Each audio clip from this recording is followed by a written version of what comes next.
Daniel chapter 4. King Nebuchadnezzar, to the peoples, nations, and men of every language who live in all the world, may you prosper greatly. It is my pleasure to tell you about the miraculous signs and wonders that the Most High God has performed for me. How great are his signs, how mighty his wonders. His kingdom is an eternal kingdom. His dominion endures from generation to generation.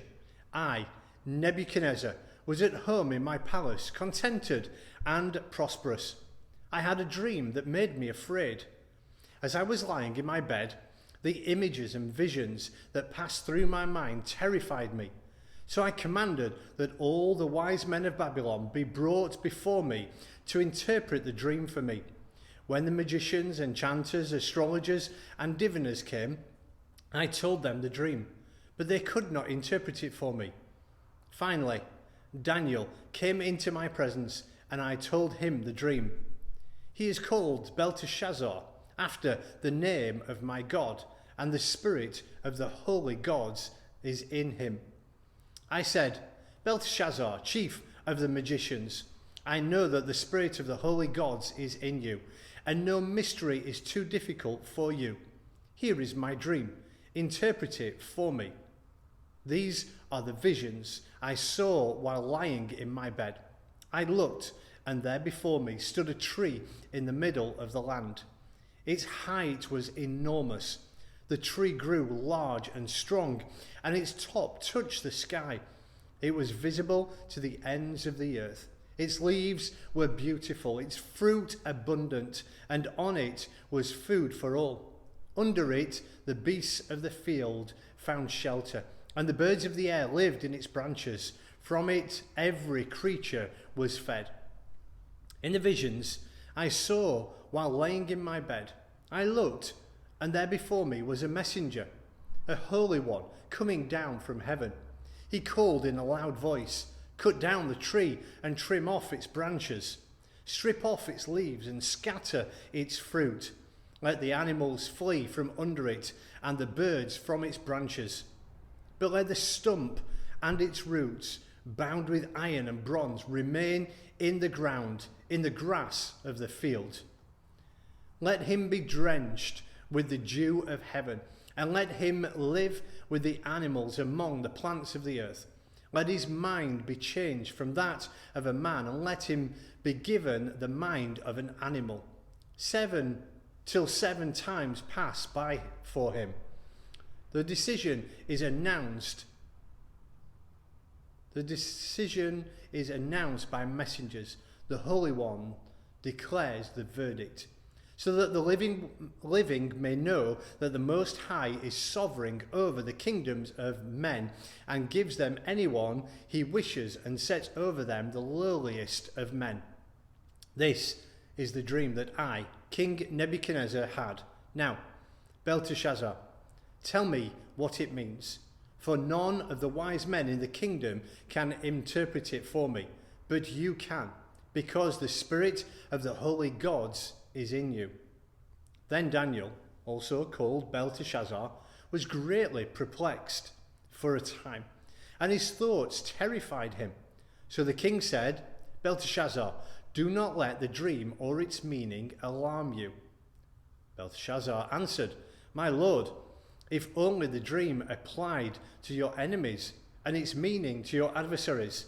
The tree you saw, which grew large and strong from its top, touching the sky, visible to the whole earth, with beautiful leaves and abundant fruit, providing food for all, giving shelter to the beasts of the field, and having nesting places in its branches for the birds of the air. You, O king, are that tree. You have become great and strong. Your greatness has grown until it reaches the sky, and your dominion extends to distant parts of the earth. You, O king, saw a messenger, a holy one, coming down from heaven and saying, Cut down the tree and destroy it, but leave the stump bound with iron and bronze in the grass of the field, while its roots remain in the ground. Let him be drenched with the dew of heaven. Let him live like the wild animals until 7 times pass by for him. This is the interpretation, O king, and this is the decree the Most High has issued against my lord the king. You will be driven away from the people and will live with the wild animals. You will eat grass like cattle and be drenched with the dew of heaven.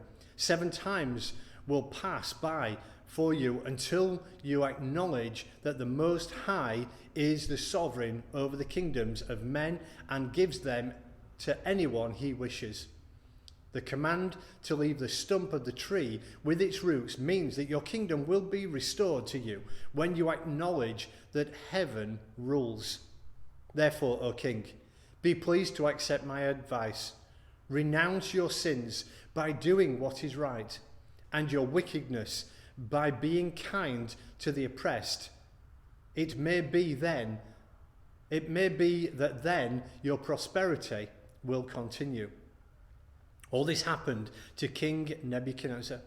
12 months later, as the king was walking on the roof of the royal palace of Babylon, he said, "Is not this great Babylon I have built as the royal residence by my mighty power and for the glory of my majesty?" The words were still on his lips when a voice came from heaven.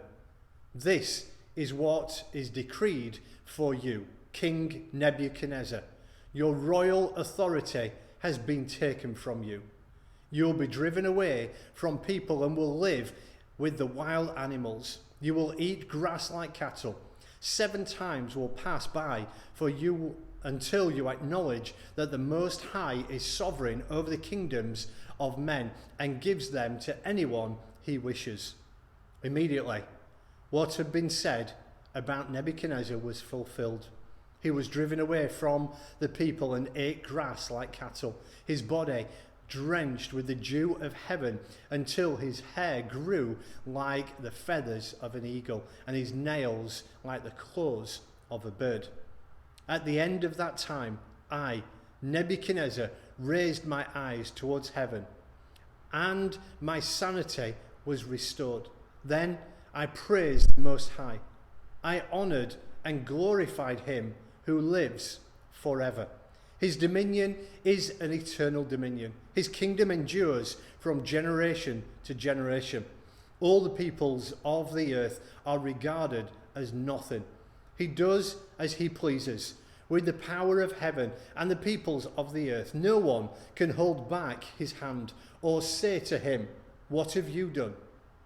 At the same time that my sanity was restored, my honour and splendour were returned to me for the glory of my kingdom. My adversaries and nobles sought me out, and I was restored to my throne and became even greater than before. Now I, Nebuchadnezzar, praise and exalt and glorify the King of heaven, because everything he does is right and all his ways are just, and those who walk in pride he is able to humble.